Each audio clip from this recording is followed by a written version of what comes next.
मैं आपको बताऊं कि बीजेपी को 236 सीट पर बीजेपी आगे चल रही है, 236। कांग्रेस पार्टी 96 सीटों पर आगे है। समाजवादी पार्टी तीसरी पार्टी बनकर उभर रही है, 34 सीटों पर आगे है।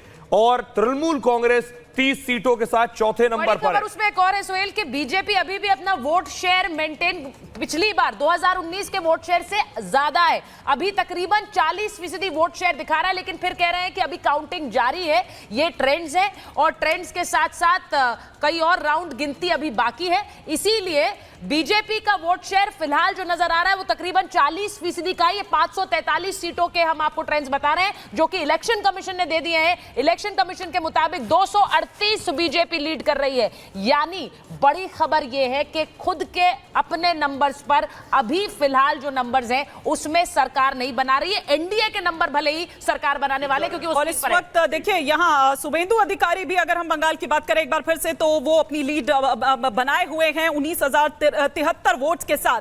और साथ ही साथ यहाँ पर अगर हम कहें तो देखिए वेस्ट बंगाल से, जिस तरह से थोड़ी देर पहले श्वेता भी यहाँ पर बता रही थी, झारखंड का हाल भी वो बता रही थी कि वहां से किस तरीके से, चाहे सीता सोरेन की बात कर लें, चाहे नलिन सोरेन की बात कर ले श्वेता, वो यहाँ पर एक लीड यूपी बहुत इंटरेस्टिंग है। हमें लगता है यूपी पर हमें बात करनी चाहिए।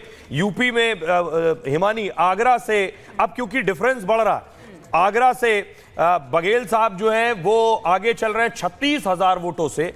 और अलीगढ़ से विजेंद्र सिंह समाजवादी पार्टी के आगे चल रहे हैं, मार्जिन बहुत कम है, लगभग 3,307 से। इलाहाबाद से कांग्रेस के रेवती रमन सिंह के सुपुत्र उज्जवल रमन सिंह 414 से वोटों से सिर्फ आगे चल रहे हैं। साथ ही साथ अमेठी से किशोरी लाल आगे चल रहे हैं 31,898 वोटों से। ये डिफरेंस जो है अमेठी का वो बढ़ता चला जा रहा है। अमरोहा से जो कि कुंवर दानिश अली आगे चल रहे थे, अब भारतीय जनता पार्टी के कंवर सिंह तंवर आगे चल रहे हैं 893 वोटों से। आजमगढ़ से समाजवादी पार्टी के धर्मेंद्र यादव इस वक्त आगे चल रहे हैं 37,253 वोट से। और सोहेल, आप चूंकि उत्तर प्रदेश का जिक्र कर रहे हैं और अगर अभी तक देख ले रुझानों में तो 29 सीटें समाजवादी पार्टी के खाते में जा रही हैं। 2009 में अगर समाजवादी पार्टी की बात करें तो महज 5 सीटें जीती, लेकिन 2024 में फिलहाल जो रुझान दिखा रहे हैं वो 29 सीटों की तरफ ले जाते हुए समाजवादी पार्टी को दिखा रहे हैं।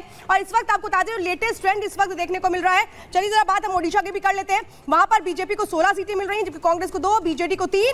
और अगर इसी तरीके से तमाम स्टेट्स को देखें तो यहाँ पर जो एक बड़ा उलटफेर होता हुआ नजर आ रहा है हिमानी, वो बंगाल और सीधे सीधे उत्तर प्रदेश में होता नजर आ रहा है। बिल्कुल, लेकिन इस बीच झारखंड का अपडेट भी फटाफट से दे देते हैं। अगर हम यहां से बात करें तो जमशेदपुर लोकसभा में भाजपा प्रत्याशी विद्युत वरण महतो जो है वो 75,191 वोटों से आगे चल रहे हैं। साथ ही साथ बंगाल का आप बता चुके हैं यहां पर कि किस तरह से, अगर हम डायमंड हार्बर सीट के यहां पर बात करें तो यहां पर अभिषेक बनर्जी जो हैं वो मेंटेन किए हुए हैं लगभग 1.5 लाख वोटों के साथ। और साथ ही साथ अगर हम यहां पर बात करें उत्तराखंड की, अगर बात कर ले तो गढ़वाल से अनिल बलूनी 55,251 वोटों से आगे चल रहे हैं। सुचरिता, बिल्कुल, तो बड़ी खबर जो states to watch out for है वो उत्तर प्रदेश और पश्चिम बंगाल है। ये हमने शुरू से कहा, लेकिन यहाँ के रिजल्ट्स कैसे इस वक्त खबर बना रहे हैं, ब्रेकिंग जो दे रहे न्यूज बन रही है वो इन्हीं राज्यों से बन रही है। उत्तर प्रदेश में समाजवादी